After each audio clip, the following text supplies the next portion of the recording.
I am continuing my reading. What I'm doing in this series is to read through the entire standard works of the Church of Jesus Christ of Latter-day Saints. This consists of the Bible, the Book of Mormon, the Doctrine and Covenants, and the Pearl of Great Price. I am reading in a chronological order of events, not according to publication or volume, so I will be skipping around a bit as I move along. Having just finished Micah, we are now returning to the Book of Ether, because we're trying to keep this in chronological order.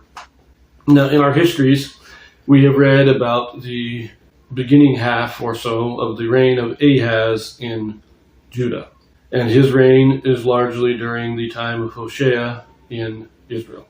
Now, Ahaz's father was Jotham, and it was sometime in there that Hoshea becomes king. Pekah was king before Hoshea in Israel. During the reign of Jotham, we had the reign of Calm among the Jaredites. If you will recall, our last reading there was about Calm. We read the last few verses in chapter 10 and the first few verses of chapter 11 in the Book of Ether. Before Calm, we had the 2 verses covering 6 generations. That just 6 generations lived in captivity until Calm came along and was able to reclaim the kingdom back to the original royal line. Now, Calm, he was a righteous king, but the people were not righteous. And the robbers and secret combinations started to arise during his reign, and he fought against them, but he could never really get rid of them. He could never fully drive them out.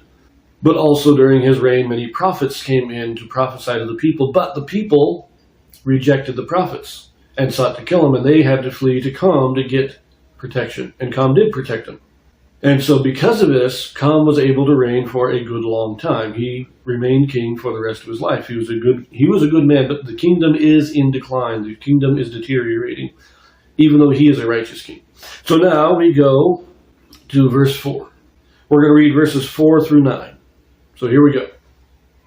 And he lived to a good old age, and begat Shiblom, and Shiblom reigned in his stead. And the brother of Shiblom rebelled against him, and there began to be an exceedingly great war in all the land. Now let's pause there a minute. This is during the reign of Ahaz. So in the Bible, Assyria is beginning its conquest. They're conquering Syria, they're moving in, conquering territory of the northern kingdom of Israel. Ahaz has made his treaty with Assyria. All that's going on while Shiblom is facing this war with his brother. Verse 5. And it came to pass that the brother of Shiblom caused that all the prophets who prophesied of the destruction of the people should be put to death. And there was great calamity in all the land, for they had testified that a great curse should come upon the land, and also upon the people, and that there should be a great destruction among them, such an one as never had been upon the face of the earth. And their bones should become as heaps of earth upon the face of the land, except they should repent of their wickedness. And they hearkened not unto the voice of the Lord because of their wicked combinations. Wherefore there began to be wars and contentions in all the land, and also many famines and pestilences, insomuch that there was a great destruction, such an one as never had been known upon the face of the earth. And all this came to pass in the days of Shiblom. And the people began to repent of their iniquity, and inasmuch as they did, the Lord did have mercy on them.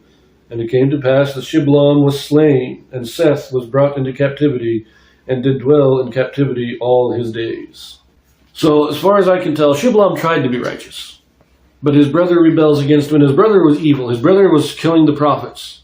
But this caused a great destruction, and it says this is a destruction worse than anything that happened before. And there's already been 2 different times among the Jaredites where the people were almost entirely annihilated. I mean, during the time of Achish, the first combinations that arose, everybody was killed except 50 people. And King Omer, he fled with his people.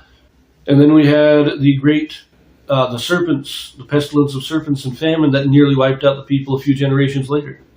And yet this is going to be worse than both of those. And it will be, as we will see.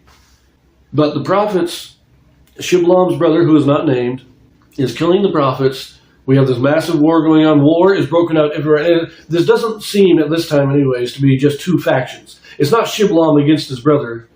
Well, it is. It's not just Shiblom against his brother. But the secret combinations are out there.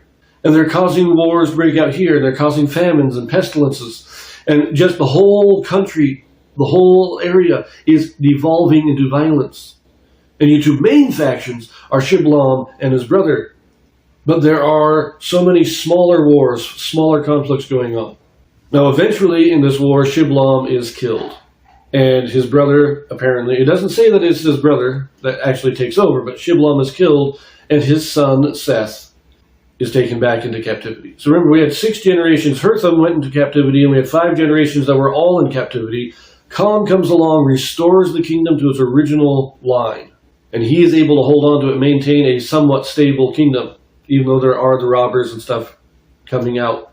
Shiblom holds on to it desperately for as long as he can, but eventually he is killed and his son goes back into captivity. The nation is in decline. It is deteriorating rapidly.